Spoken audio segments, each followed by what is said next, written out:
So I'm jumping on today to talk about a common struggle that we see in an exercise called the wall walk.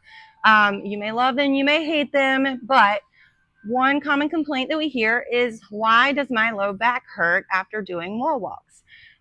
We see this commonly, and the first answer that we have for that is there's most likely not enough core engagement going on.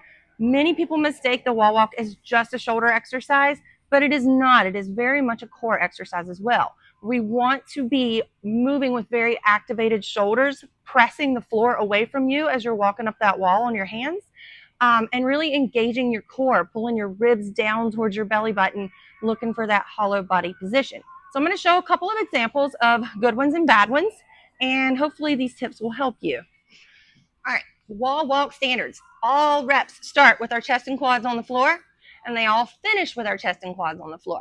We want to try to walk all the way up the wall. Now, that's going to depend on how advanced or how new you are to this movement, but the full movement is walking all the way into the wall. So we start here. We want to go into a very active shoulder position from the start.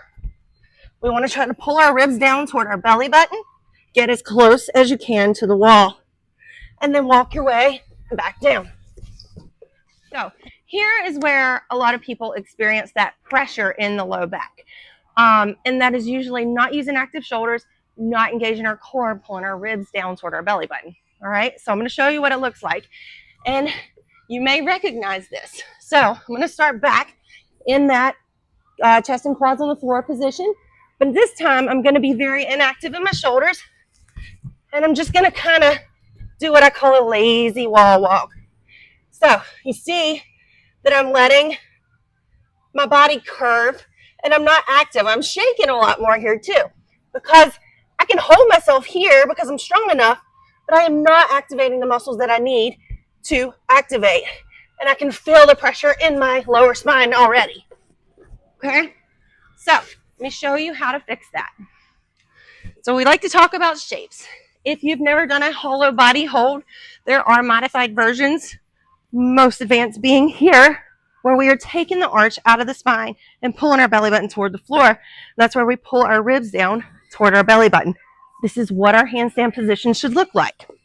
All right, so what that's going to look like here is, if you're doing that lazy version where your shoulders aren't really active and you're sagging in the core, I want you to get up there, only go as far as you're able comfortably, but I want you to come from this position to this position. Ears covered up, ribs being pulled down toward your belly button, and making yourself really tall. Don't be down here. This is where you're going to wear yourself out way faster. But be here and only go as far as you are comfortable walking. You can walk all the way into the wall. Wonderful. But if you're just starting out, let's work on really engaging the core and taking that pressure out of our low back.